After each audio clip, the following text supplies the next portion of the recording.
Assalamualaikum warahmatullahi wabarakatuh.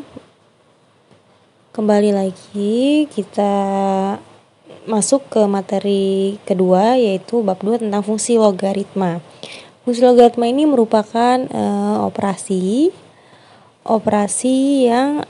matematika yang merupakan kebalikan ya, operasi matematika yang merupakan kebalikan dari fungsi eksponensial ya, dari fungsi eksponensial atau pangkat ya, eksponen atau pangkat. Nah, ini eksponen dan pangkat ini ya sudah dipelajari di bab 1 atau bab sebelumnya. Nah, sekarang kita mempelajari tentang logaritma ya, kebalikan dari eksponen itu. Nah, di logaritma ini apa sih manfaat kita mempelajari dari fungsi logaritma ini? Banyak sekali manfaatnya ya. Salah satunya kita bisa menghitung bilangan yang sulit dihitung dengan cara yang biasa gitu. Itu bisa dihitung menggunakan logaritma. Atau di sini juga ada nih dapat digunakan untuk memperkirakan usia fosil ya. Nah, itu menggunakan fungsi logaritma. Di sini perkiraan usia fosil diperoleh menggunakan konsep waktu paruh yang saya beri warna kuning ya.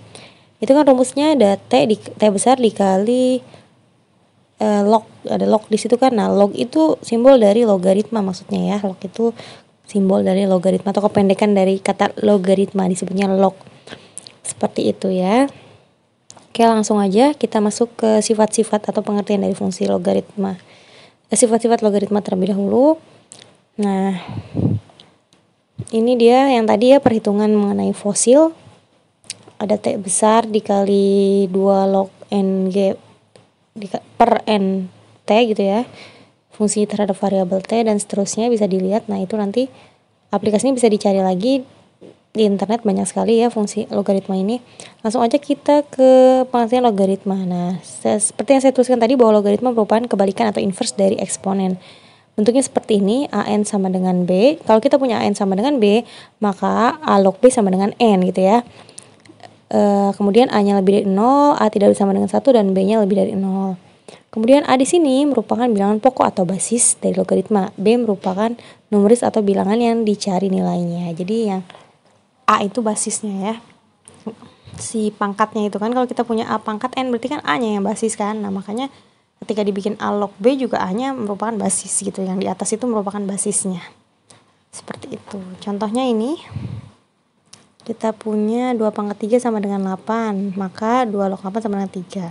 Saya tuliskan, jika tadi kan pengertian A pangkat N sama dengan B, maka A log B atau A log yang belakang itu sama dengan pangkat. Pangkatnya adalah N. Maka kalau kita punya 2 pangkat 3 sama dengan 8, maka 2 log yang belakang gitu ya, 2 log belakangnya 8 sama dengan pangkat, pangkatnya 3. Jadi 2 log 8 sama dengan 3.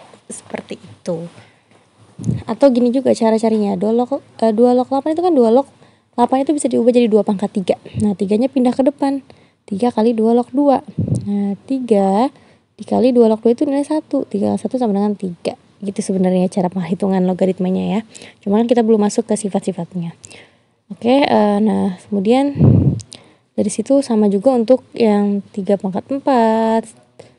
Itu juga sama ya, 3 pangkat 4 sama dengan 81. Maka jadinya 3 log 1 sama dengan 4. 10 pangkat 2 sama dengan 1 juga sama. Log 100 sama dengan 2. Terus juga di sini ya, yang perlu dicatat adalah bahwa jika bilangan pokok logaritma tidak dituliskan, maka logaritmanya berbasis 10. Seperti itu ya, logaritmanya berbasis 10. Kan di situ nggak dituliskan tuh. 10 pangkat 2 sama dengan 100. Kemudian nah, kalau yang itu kan udah ditulis ya 2, 3. Nah, ini gak ada nih. Maka itu biasanya dia basisnya 10 gitu. Kalau yang atas kan basisnya 2, 3. Nah, ini basisnya 10. Saya tuliskan di bawah sini ya. Oh, enggak usah. Ada ternyata ya di kata-katanya di situ, saya kuningkan saja.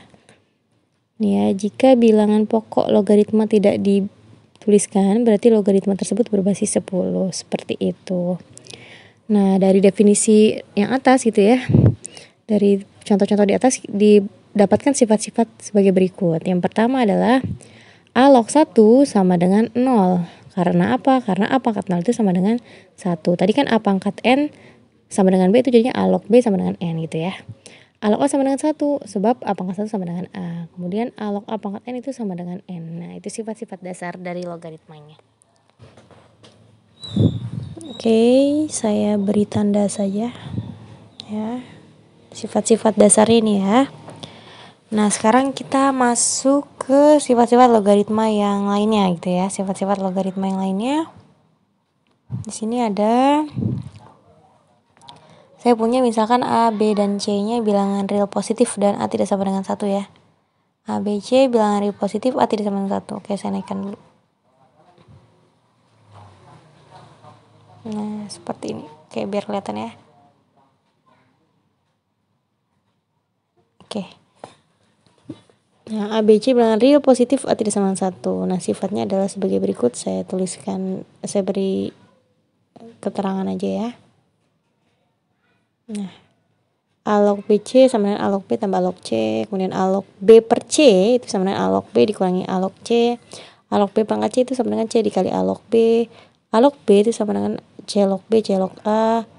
A log B kali B kali B log C itu A log C jadinya. Dan seterusnya ya. Yang saya beri warna kuning itu. A log BC sama dengan A log B ditambah A log C. Berarti artinya ketika kita punya perkalian BC, maka hasil logaritma dia jadi penjumlahan gitu ya. Kalau kita punya perkalian BC, maka jadi penjumlahan.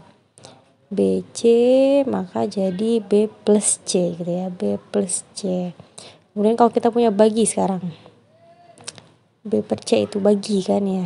Maka kalau kita punya bagi, dia berubah jadi ambil atau pengurangan ya. Jadi kalau kita punya B per C, maka dia jadi B min C. Seperti itu. Kalau yang ini, pangkatnya yang belakang pindah ke depan. Oke.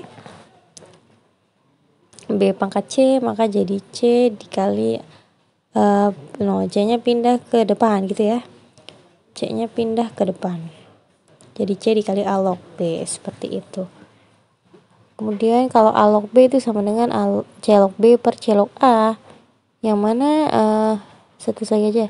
C log B per C log A ini, C-nya ini merupakan sembarang angka gitu ya. Sembarang angka yang tidak boleh sama dengan 1 ya. Sembarang angka atau sembarang nilai yang tidak sama dengan 1. Seperti itu. Kemudian yang F dan G bisa dilihat di sini ya. A log B dikali B log C ya. A log C itu kan tinggal dicoret aja B-nya.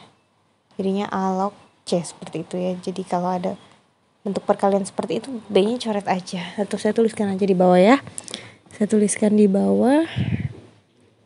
Kalau kita punya A log B dikali B log C, maka ini B-nya coret berarti sisanya A log C seperti itu. Kalau kita punya selanjutnya A log M pangkat M log B pangkat N ya. Berarti pangkatnya itu pindah ke depan dua-duanya. Tapi yang belakang dibagi yang depan itu. Pangkat yang belakang dibagi yang depan. Pangkat belakang dibagi pangkat depan.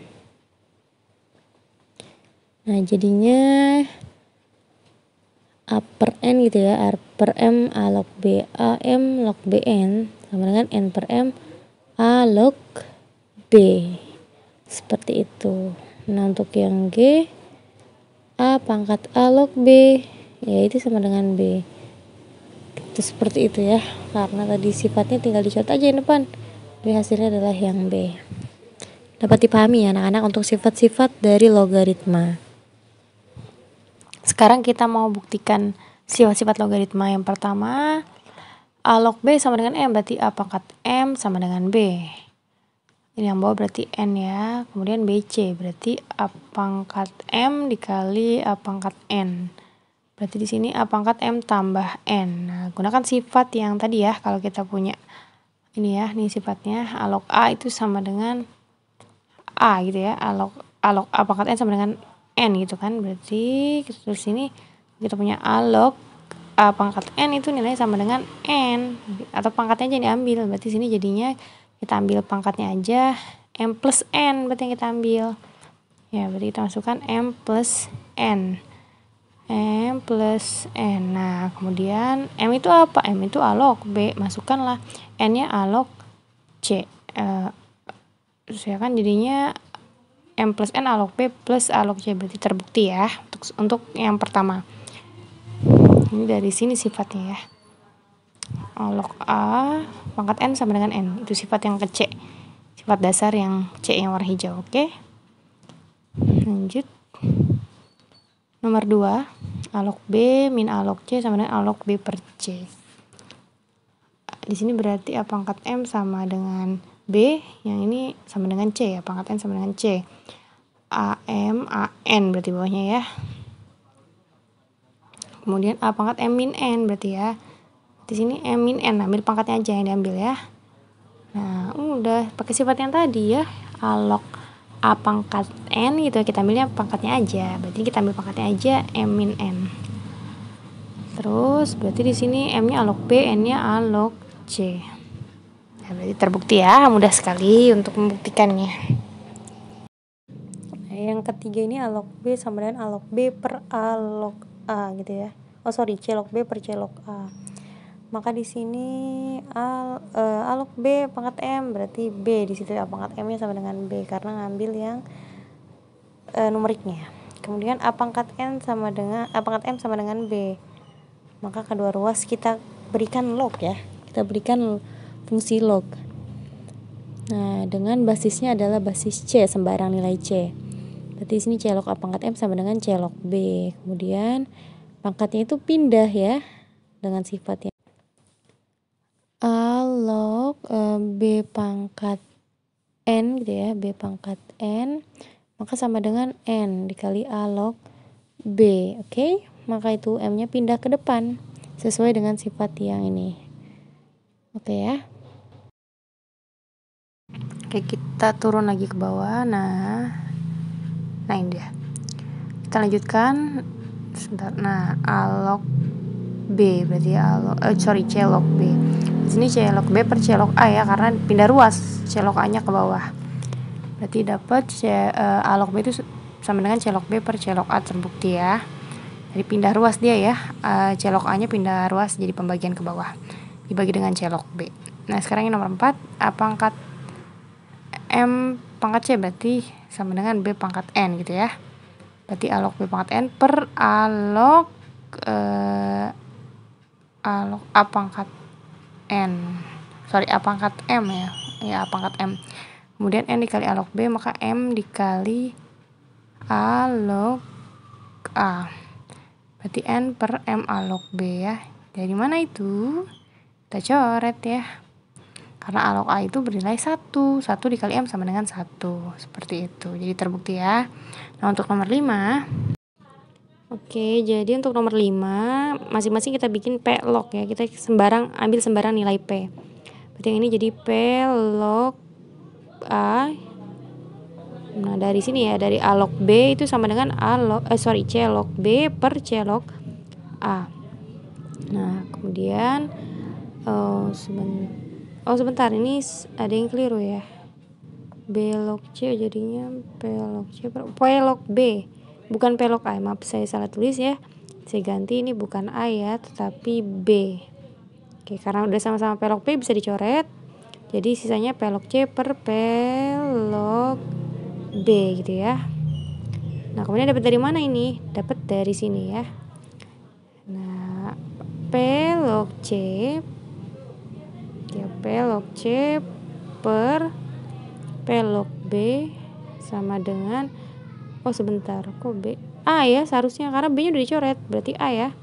Maaf ya.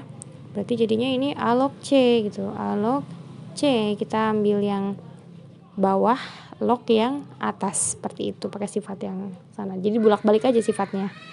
Nah, untuk nomor 6, A log B sama dengan M. Maka M-nya adalah A pangkat M-nya adalah B gitu kan. Sisanya aja yang B. A pangkat M sama dengan B. M itu apa? M itu kan A log B. Jadi A pangkat A log B sama dengan ya B lagi. Oke. Terbukti ya.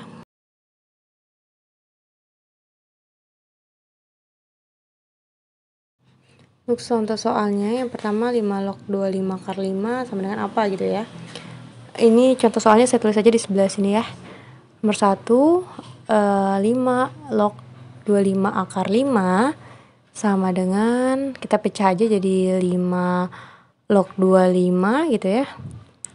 Dengan 25 dikali akar 5 gitu ya. 25 akar 5 itu kan 25 dikali akar 5. Kemudian sama dengan 5 log. Nah, 25 itu 5 pangkat berapa? Kita bikin sama dengan basisnya gitu ya. Terus yang ini 5 pangkat setengah ya. Akar 5 itu 5 pangkat setengah. Yang ini jadi 5 log 5 pangkat 2. 25 itu 5 pangkat 2 dikali 5 pangkat 1/2. Berarti kan pangkatnya tinggal ditambah ya. 5 log 5 pangkat 3/2. Atau 2 tambah 1/2 itu 3/2, bener ya. 5 log 5 pangkat 3/2. Nah, pangkatnya tinggal pindah ke depan. Jadi 3/2 dikali 5 log 5 sama dengan 3/2 dikali 1 sama dengan 3/2. Oh, di sini 21/2 ya. Sama aja, 21/2. 2,5 itu sama dengan 3/2. Ya, jadi bebas mau 2,5 atau 3/2. Kemudian selanjutnya soal yang nomor 2, yang B-nya gitu maksudnya ya. Log 0,001 itu bisa dituliskan. Lihat di sini ya. Dia nggak ada basisnya. Ingat bahwa kalau jika basisnya tidak ditulis gitu ya, jika basis tidak ditulis, maka si basisnya itu sama dengan 10 ya. Basisnya bernilai 10 jika tidak ditulis. Maka di sini kita bisa tuliskan menjadi 10. Nggak ditulis juga nggak apa-apa sih, saya tulis aja 10 log 0,001. Nah, sama dengan 10 log 0,001 nya kita bikin jadi 10 pangkat, lihat ada berapa 0 di depan, 3 ya, berarti 10 pangkat min 3. Ini pelajaran kelas 9 ya, sama dengan notasi ilmiah ya, pelajaran notasi ilmiah. Min 3 dikali 10 log 10, berarti sama dengan min 3 dikali 1 atau sama dengan min 3, sama ya hasilnya. Nah, mungkin sampai di sini dulu untuk pertemuan pertama ini ya. Saya bahas dasar-dasarnya aja. Nanti saya jelaskan lagi minggu depan supaya lebih jelas. Mohon maaf ya jika sekarang masih ada banyak kurangnya, masih banyak yang keliru. Insyaallah minggu depan kita banyak bahas soal-soalnya. Oke, terima kasih. Wassalamualaikum warahmatullahi wabarakatuh.